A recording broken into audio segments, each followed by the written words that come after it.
रात 2:16 हो चुके थे। अमन अपने कमरे में लैपटॉप पर काम कर रहा था। बाहर सर्द हवा चल रही थी और पूरा मोहल्ला गहरी नींद में था।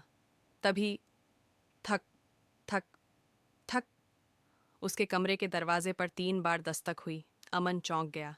घर में माँ पापा भी सो चुके थे और वो नीचे वाले कमरे में अकेला था। वो बोला, कौन है? कोई जवाब नहीं। सन्नाटा। अमन ने सोचा शायद हवा से आवाज़ आई होगी। वो फिर से अपने काम में लग गया। 2 मिनट बाद फिर से थक थक थक।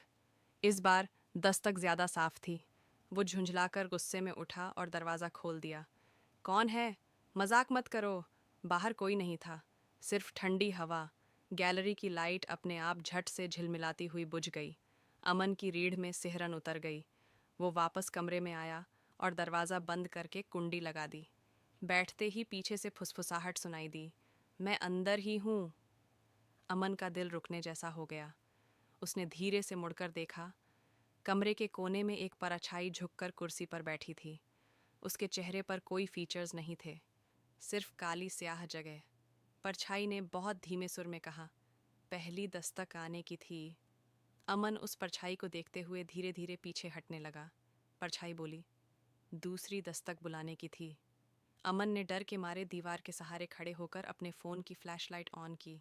लाइट जैसे ही उस कोने पर गई, वो परछाई एकदम गायब।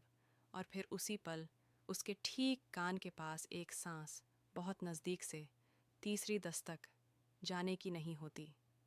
लाइट झपकी और अमन चीखते हुए बेहोश होकर ज़मीन पर गिर पड़ा। सुबह उसकी माँ ने कमरे का दरवाज़ा तोड़ा।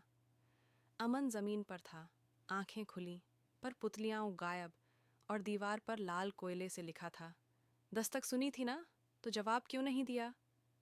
उसके बाद आज तक हर रात 2:16 उस कमरे के दरवाजे पर 3 दस्तकें आती हैं, और अमन का वो कमरा आज तक बंद है। कोई सोने की हिम्मत नहीं